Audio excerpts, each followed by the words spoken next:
Salut les amis, j'espère que vous allez bien, on est parti pour la vidéo du jour et aujourd'hui on est parti pour une FAQ. Mercredi dernier vous avez eu l'opportunité de me laisser des questions lors de l'After Zap Image. On a une petite quinzaine de questions aujourd'hui les amis, donc déjà je vous remercie. En plus de ça on a des questions très intéressantes, plein cœur de l'actualité avec notamment le retour de la Ligue des Champions, avec aussi l'affaire Pogba-Mbappé, donc vraiment des questions très sympas. On va démarrer. Première question, TTV Moïse, salut Robinho. Est-ce que tu vois Marseille se qualifier pour les huitièmes de finale de la Ligue des Champions cette année? Moi, je pense que l'OM a un coup à jouer dans son groupe. On rappelle le Sporting Portugal, Francfort et Tottenham. Je suis persuadé que l'OM peut terminer au moins deuxième de son groupe. À mon avis, Tottenham sera en tête du groupe.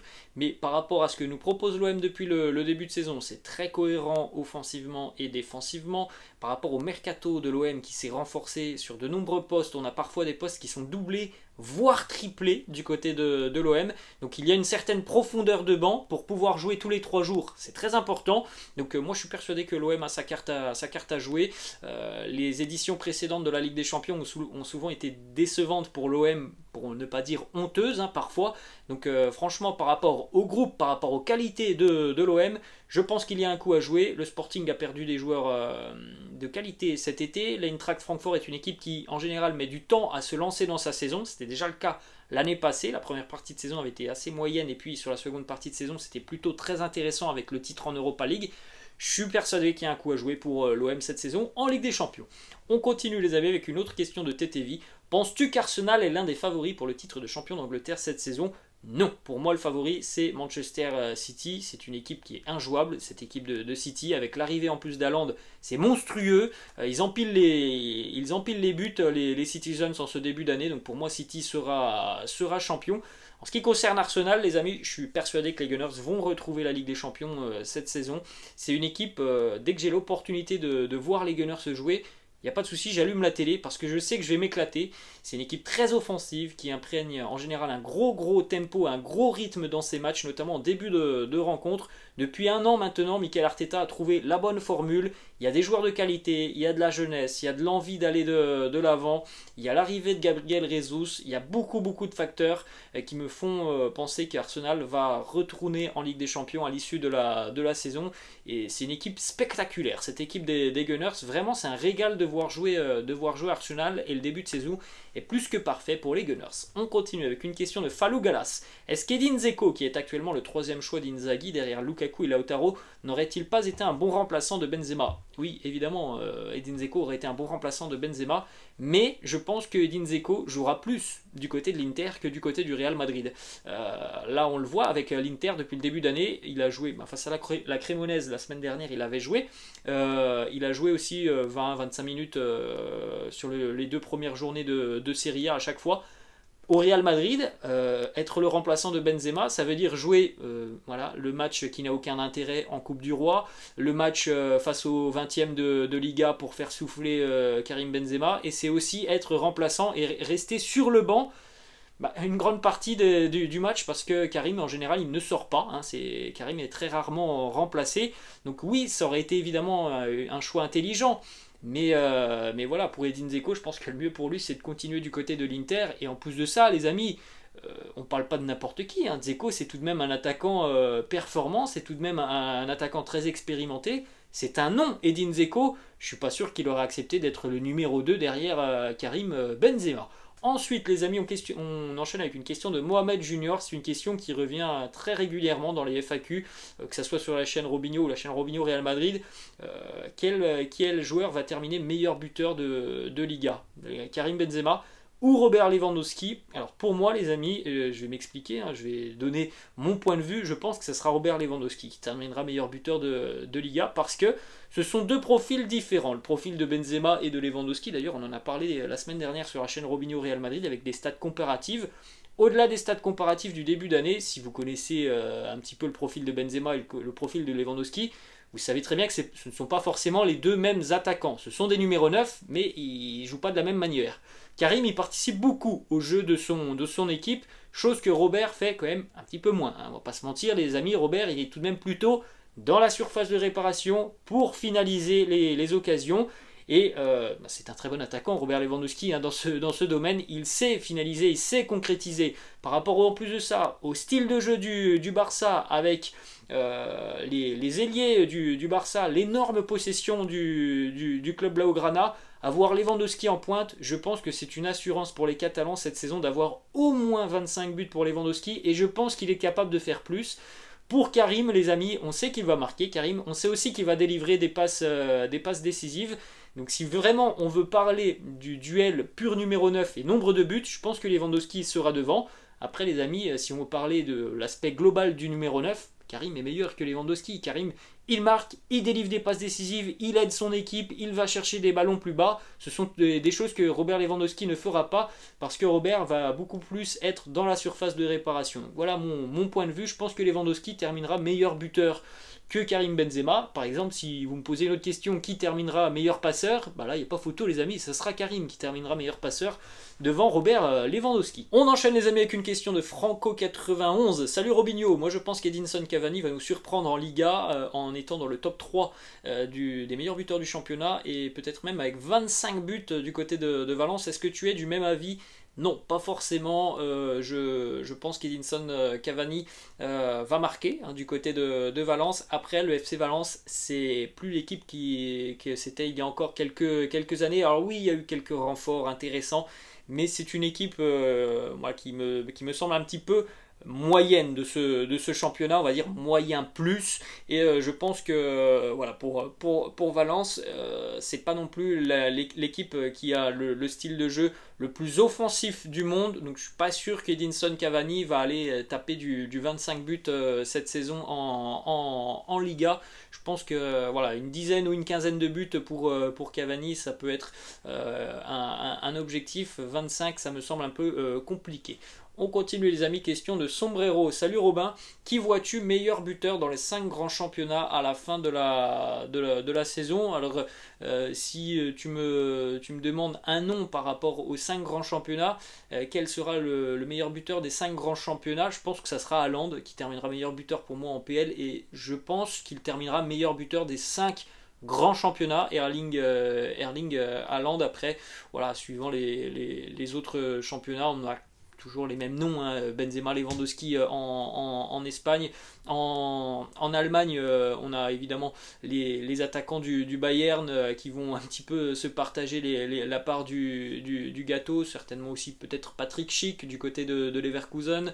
En Italie, Ciro Immobile sera toujours à la lutte. Je pense que Lukaku va faire aussi une très très bonne saison, et puis peut-être pourquoi pas par exemple un Tammy Abraham ou un Dusan Vlahovic. En tout cas, pour moi, le meilleur buteur des 5 grands championnats, ça sera Erling Haaland. Ensuite, les amis, question de The Deep White. Salut Robinho, que penses-tu du mercato de la Juventus avec Bremer, Di Maria, Kostic, Paredes, Milik? Bon, c'est un mercato plutôt intelligent. Après, moi, ce qui me gêne du côté de la Juventus, c'est parfois les matchs insipides de la Juve, notamment parce que l'entraîneur de la Juve, Max Allegri, est un entraîneur qui parfois est un petit peu frileux. On voit que très très peu de folie dans cette équipe turinoise, mais en tout cas il y a des recrues intéressantes quasiment sur toutes les lignes. Bremer peut avoir un apport très important. Di Maria et Kostic sur le côté, ça aussi, ça peut être très, très intéressant côté turinois. Donc j'attends de voir un petit peu ce que ça donnera sur les prochaines semaines. Là, on est au début de saison en Serie A. J'attends de voir vraiment une équipe qui travaille ensemble depuis plusieurs semaines pour me prononcer complètement sur la Juventus. Autre question, que penses-tu du jeune Fabio Miretti qui a commencé déjà à jouer il y a quelques mois du côté de la Juventus? Il est entré en jeu face à la Roma, il avait joué déjà un petit peu l'année passée avec la Juventus, super joueur. Moi je compare. C'est un joueur qui me fait penser un petit peu à Maxence Cacré du côté de l'Olympique Lyonnais, une aisance technique, projection vers l'avant. Voilà, c'est un droitier, mais il est tout de même assez doué des deux pieds. Il y a une très bonne vision du jeu, donc j'apprécie beaucoup ce genre de profil, et j'aimerais pourquoi pas que Max Allegri l'utilise un petit peu plus. Ensuite les amis, on continue avec une question de Moïse. Salut Robinho, selon toi est-ce que Manchester United va remporter un trophée cette saison avec le recrutement important qu'ils ont réalisé? Alors la Première Ligue non, Manchester United ne remportera pas la Première Ligue. Après évidemment il y a toujours des cartes à jouer en coupe notamment, hein, la coupe, la FA Cup, la Carabao Cup, et puis eh bien Manchester aussi hein, pourrait peut-être jouer sa carte à fond en Coupe d'Europe. À mon avis, Manchester va faire partie des favoris en Coupe d'Europe. Donc oui, il y a vraiment une possibilité cette saison pour les Red Devils de gagner quelque chose, même si ça ne sera pas le plus gros trophée. C'est tout de même un objectif, je pense, pour une année où les Red Devils ne jouent pas la Ligue des Champions. Ensuite, on enchaîne les amis avec une question de Harry Steele. Salut Robinho, selon toi, quelles sont les équipes qui sont favorites pour la Ligue des Champions et quelles sont les équipes qui ont fait un bon mercato? Bon, les favoris de la Ligue des Champions, hein, je pense que voilà, tous les ans on sort un petit peu les mêmes noms. City, le Bayern, le Paris Saint-Germain, le Real, le Barça, je pense, est un sérieux outsider, hein, parce que voilà, il y en a quand même beaucoup de renouveau du côté de Barcelone, donc je ne mettrai pas le Barça en favori par rapport à leurs échecs depuis de nombreuses années en Ligue des Champions, mais très sérieux clients les Barcelonais. Donc voilà, je pense qu'on a un petit peu fait le tour des grands favoris de la Ligue des Champions et quelles sont les équipes qui ont fait un bon mercato. Moi j'aime beaucoup ce qu'a fait par exemple Arsenal, le Bayern Munich, le Paris Saint-Germain, le Real Madrid avec ces deux recrues qui sont assez justes. C'est plutôt pas mal, mais je trouve qu'il y a tout de même des dossiers qui ont été oubliés côté madrilène, et évidemment on ne peut pas passer et oublier le mercato du Barça hein, qui est énorme, avec énormément de recrues qui ont déjà un impact très important du côté du Barça. Donc voilà, je pense que le Barça est certainement l'équipe qui a été la plus impressionnante sur ce mercato. Après, le Bayern a très bien travaillé aussi, le PSG aussi a très bien travaillé, Arsenal a très bien travaillé, même par exemple aussi Tottenham aussi a fait de très bonnes choses sur ce mercato. On continue les amis avec une question de The Libanais. Salut Robinho, est-ce que tu penses que les Pays-Bas peuvent faire un beau parcours en Coupe du Monde, voire même la gagner? Bon, en tout cas pour moi les Pays-Bas ne font pas partie des grandissimes favoris de la compétition. Je pense qu'il y a d'autres équipes qui sont mieux armées. En tout cas c'est une équipe très séduisante, avec un style de jeu très offensif. Je pense pas que les Pays-Bas iront au bout. Après on peut avoir une surprise hein, les amis. Qui avait imaginé en 2018 la Croatie en finale? Je pense que personne ne l'avait imaginé. C'est une équipe très séduisante qui à mon avis va faire un joli parcours, mais je ne vois pas les Pays-Bas remporter la Coupe du Monde. On enchaîne avec une question de Demba Oumar Mbodji, question très intéressante hein, sur l'affaire Paul Pogba, Mathias Pogba et donc Kylian Mbappé. Est-ce que Deschamps pourrait se passer de Paul, voire même de Mbappé sur le mondial, comme c'était le cas lors de l'affaire Benzema-Valbuena? Se passer de Mbappé, les amis, d'ailleurs laissez-moi en commentaire, là c'est moi qui vous pose cette question. Est-ce que vous seriez prêt à vous passer de Kylian Mbappé pour le mondial? Moi je vous le dis les amis, c'est non hein. Kylian il doit être présent. D'ailleurs Kylian, cette affaire Pogba, elle le concerne involontairement, il n'a rien à faire là-dedans, hein. Ça concerne Pogba, et après c'est donc c'est un dossier sous-jacent cette affaire Mbappé, mais Mbappé il n'a rien à faire dans l'histoire hein. Il est au cœur de l'histoire malgré lui, Kylian Mbappé, donc voilà, c'est impossible pour moi que Mbappé ne soit pas au mondial hein. Ça les amis, on est d'accord. En revanche pour Pogba, là franchement je pense les amis hein, que ça peut être compliqué hein, pour Paul d'être présent au mondial. Alors déjà il y a cette histoire qui est quand même une histoire rocambolesque, hein. C'est assez fou hein, ce que l'on entend autour de Paul Pogba. Et au-delà de ça, les amis, il y a aussi l'aspect sportif et physique de Paul Pogba qui est arrivé à la Juventus, qui s'est blessé tout de suite. C'est un joueur qui, depuis quelques années, tout de même, physiquement, est très en difficulté. Donc moi je pense que on n'est pas garant, il n'y a pas de garantie en tout cas à l'heure actuelle de voir Pogba présent dans la liste de Deschamps. Pour Mbappé, pour moi c'est du 100% les amis, il n'y aura pas de doute là-dessus, et j'espère.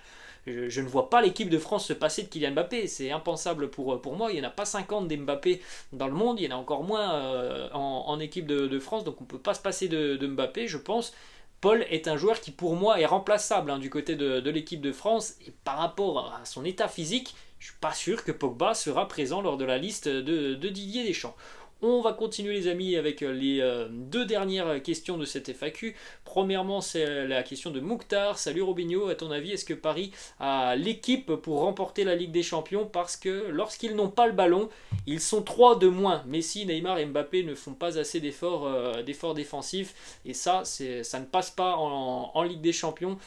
Qu'est-ce que tu en penses? Alors déjà tu as raison, oui, en général lorsque tu fais pas d'efforts défensifs en Ligue des Champions ça passe pas, en Ligue 1 ça peut passer, mais je suis pas d'accord avec toi parce que depuis le début d'année, Christophe Galtier il a insufflé un nouveau souffle, il a fait passer un message et moi je vois quand même des joueurs qui travaillent défensivement, Messi, Neymar et Mbappé, je les vois faire des retours défensifs, je les vois faire des sprints à haute intensité pour revenir. Alors peut-être évidemment qu'ils n'ont pas toujours envie de le faire, mais en tout cas ils le font très souvent, en grande majorité ils le font. Donc voilà, je suis assez satisfait de ce que je vois, de leur état d'esprit, et gagner la Ligue des Champions ça passe par ça, hein. Ça passe évidemment par impliquer les 11 joueurs notamment dans la tâche défensive.